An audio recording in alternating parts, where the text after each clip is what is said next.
Ladies and gentlemen, lend me your ears. Let me tell you a wondrous tale of immortals and fate, titled Two Immortals of Mount Hua, the Coming of the Iron-Crutch Sage. It was a bright and serene day.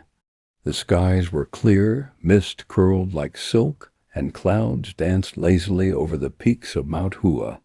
At the summit, nestled deep within a secluded and elegant cave-dwelling, sat two of the most revered immortals in all of heaven and earth, the Supreme Lord Laozi and his old friend Patriarch Wanchou. These weren't just your everyday sages when they spoke of the Tao. Each word shimmered with cosmic truth. Even a single phrase from their lips could leave an ordinary person dazed for days. Just as they were delving into some profound mysteries of the universe, whoosh, a sudden breeze slipped into the chamber.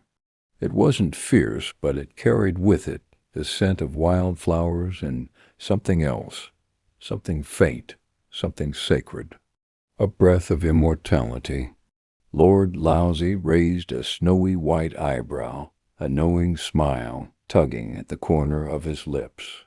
"Old friend," he said to Wanchou, "do you sense it too? There's a flavor to this wind." Patriarch Wanchou, eyes like twin green lanterns that could pierce through the three realms, stroked his long silver beard and nodded slowly. Not an ordinary wind. I smell the fresh energy of a mortal, a special one. Seems like a guest is coming." Laozi laughed softly and reached into the depths of his massive sleeve. Don't ask how deep. Pulling out a scroll that shimmered with golden light, the celestial register where all fated destinies were recorded. He tapped it lightly with a finger, his eyes glowing with insight. No need to calculate. It's all written here. That fellow Li Xuan, also called Iron-Crutch Li, his cultivation is nearing completion. This breeze is no accident. He's on his way to us. Fate has brought him, and fate must be honored. Without delay, Laozi called out, "Jing Feng, Ming Yu." Two bright-eyed immortal attendants appeared at once. "You two, go down the mountain immediately. There's a man surnamed Li approaching. Treat him with respect." This is no ordinary visitor. The two young immortals, Jing Feng, Clear Wind, and Ming Yu, Bright Moon, bowed and skipped down the mountain path, light as feathers. As they neared the base, suddenly from a veil of swirling mist emerged a lone traveler. Now take a look at this mysterious figure, an aura of otherworldliness. He stood there, calm and centered, radiating a presence that made the very trees and flowers around him seem to blur into the background. Robes of feathered grace, his flowing garments shimmered with a sheen like the plumage of divine birds. When the wind blew, his sleeves fluttered, as though he might lift off at any moment. A heavy iron crutch. Yes, this was the most striking thing. He leaned on a thick, gleaming iron staff. Not quite wood, not quite metal. Every step he took landed with a deliberate, steady tap. Tap, tap. There was no doubt this was Li Xuan, soon to be known across the realms as Iron-Crutch Li, future leader among the Eight Immortals. The two attendants glanced at each other. One nod was enough. It's him, they thought. They rushed forward, bowed deeply, and chirped in chorus. "Honored immortal, are you the one called Li? Master Li Iron-Crutch?" Li Xuan, who had just been marveling at the sacred atmosphere of Mount Hua, was caught slightly off guard. He blinked at the two doll-like figures calling him by name. His heart skipped, but he kept his face composed. Inside, He was practically skipping with joy. "I am but a humble traveler named Li," he said carefully. "But how did you know me?" The boys grinned from ear to ear. "Our master, the Supreme Lord himself, knew you were coming today. He sent us here to welcome you in person." Li's jaw nearly dropped. "By the heavens! Lord Laozi knows who I am, and sent immortal attendants to greet me?" His heart raced. This must be my moment of destiny. He quickly straightened his robes and bowed deeply. "Thank you, young masters. I am not worthy." Then, forgetting all about his limp, and quite possibly the iron crutch being more symbol than need, he followed the two immortals up the mountain path. Tap, tap, tap. His footsteps echoed with new weight, not of the body, but of destiny. Entering the cave, meeting the immortals. The journey up the mountain passed in silence. The air grew thinner, the mist heavier, and yet Li Xuan felt lighter with every step, as though each tap of his iron crutch brought him closer, not just to the peak, but to something far greater. Soon they arrived at the entrance to a cavern unlike any he'd ever seen. No carved gates, no guards, no fanfare, just a natural arch of stone, draped with clouds and silence. But the moment he stepped inside, his breath caught, his eyes widened, the world transformed. There sat Lord Laozi cross-legged upon a cloud-like cushion, radiant as a sun rising through morning mist. A soft, luminous halo surrounded him, gentle yet dazzling, casting warm light into every corner of the cave. Beneath his seat, puffs of rainbow-colored mist curled and floated like living dreams. His face, glowing, smooth, ageless. Skin so fine it made fresh eggshells look coarse. But it wasn't youthfulness in the usual sense. It was the pure, eternal freshness of someone beyond age. His eyes sparkled with innocence, wisdom, and boundless clarity, like the gaze of a newborn who remembers the stars. Was he ancient? Was he young? Li Xuan couldn't tell. This was a being beyond time. Beside him sat the other immortal, Patriarch Wanchou. His face was flushed with healthy color, bright as a spring bloom. His features firm, skin taut like a youth barely out of his teens. But atop his head, a thick mane of snowy white hair, pure and brilliant, not a strand out of place. His eyes were twin, emeralds calm, wise, kind. His long brows arched gracefully toward his temples.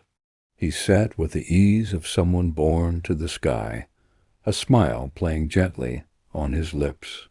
Around him floated the scent of pine and wind, and something deeper, a sense that this man had seen the beginning and end of worlds, and smiled through them all. Li Xuan froze, his heart pounded. By all that's sacred? So this is what true immortals look like. Not those wooden statues in temples, not dusty stories in old scrolls. This was the real thing. His knees buckled. Without thinking, he stepped forward, dropped to the ground, and bowed low, thump, thump, thump. 3 full kowtows, forehead to stone. Your humble disciple, Li Xuan, bows before the Supreme Lord, and pays respects to the Patriarch. The two immortals exchanged a glance warm, amused. Laozi raised a gentle hand, palm open, lifting Li with invisible force. No need for such formality, my friend. Come sit. Speak with us. Li didn't dare sit. Still kneeling, eyes downcast, he stammered.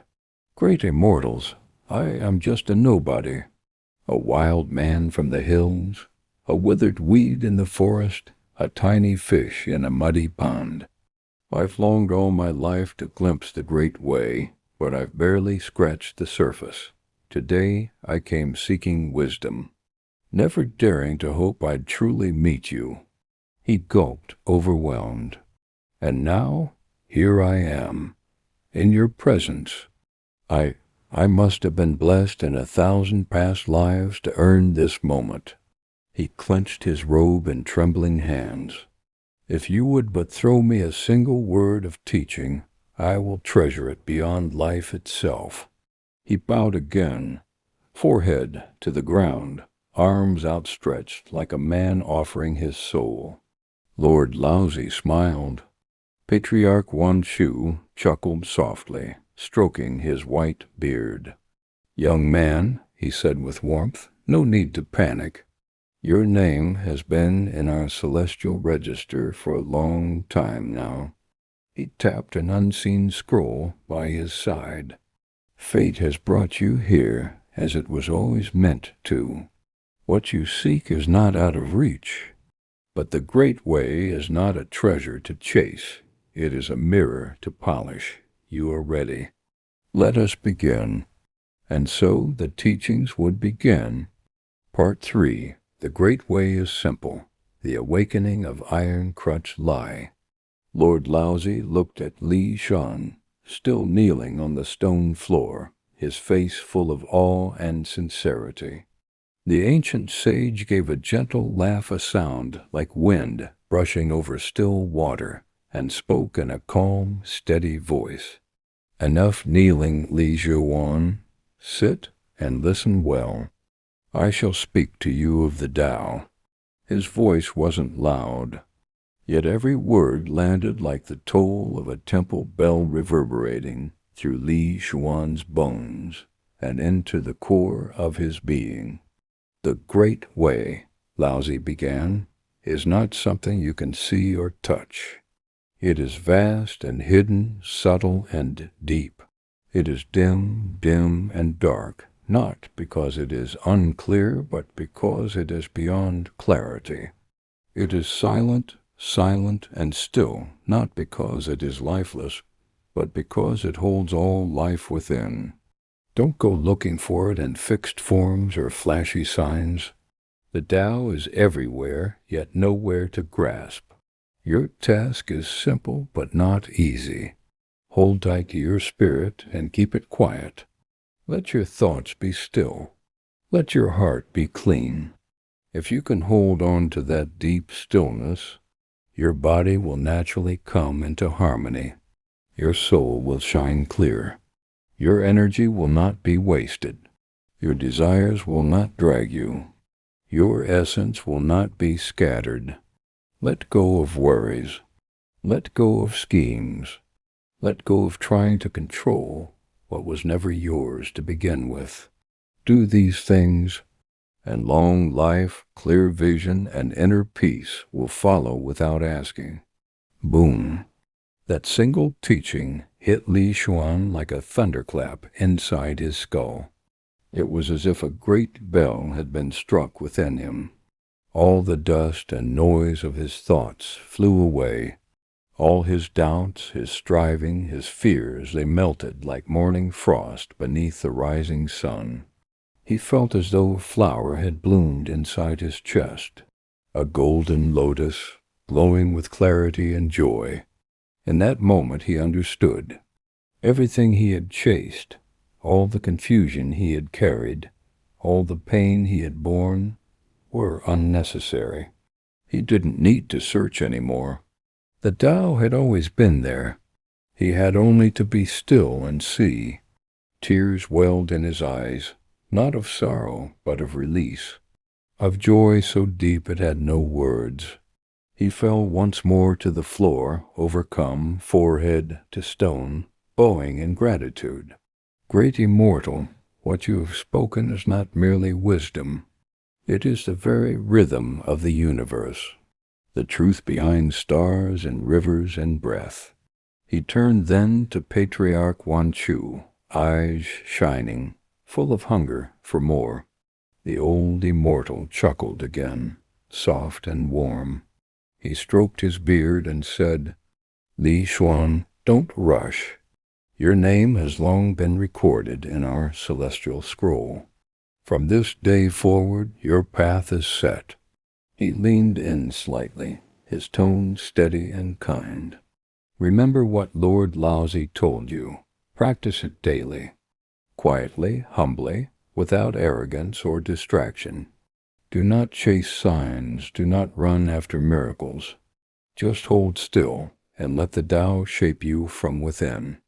Then, with a slight wave of his hand, he turned to the two young attendants, Qin Feng and Ming Yu. "Escort Li Xuan back down the mountain." Li Xuan bowed again, 3 full prostrations, his gratitude too large for words. He didn't want to leave, but he knew the lesson was done. He had been shown the door. Now he had to walk it alone. The 2 immortal boys led him gently out of the cave, down the winding paths, through the veil of mist. All the way Li said nothing. He just walked. Tap, tap, tap. His iron crutch struck the stone path, each step steadier than the last.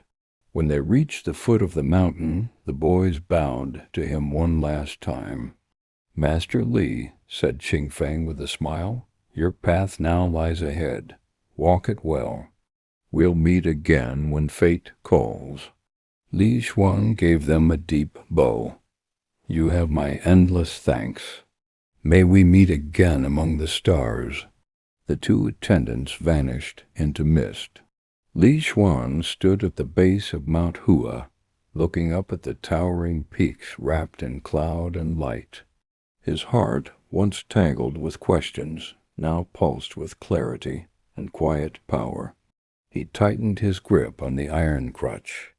And then, tap, tap, they walked forward, not as a seeker, but as one who had already found. Final clapper strike. Dear listeners, that is the tale of how 2 immortals of Mount Hua revealed the Tao to Iron-Crutch Li. Fate met sincerity. Simplicity unlocked wisdom. And a man who limped up the mountain walked down as a sage. As for how Li Xuan would one day become one of the legendary 8 Immortals, now that is a story for another time.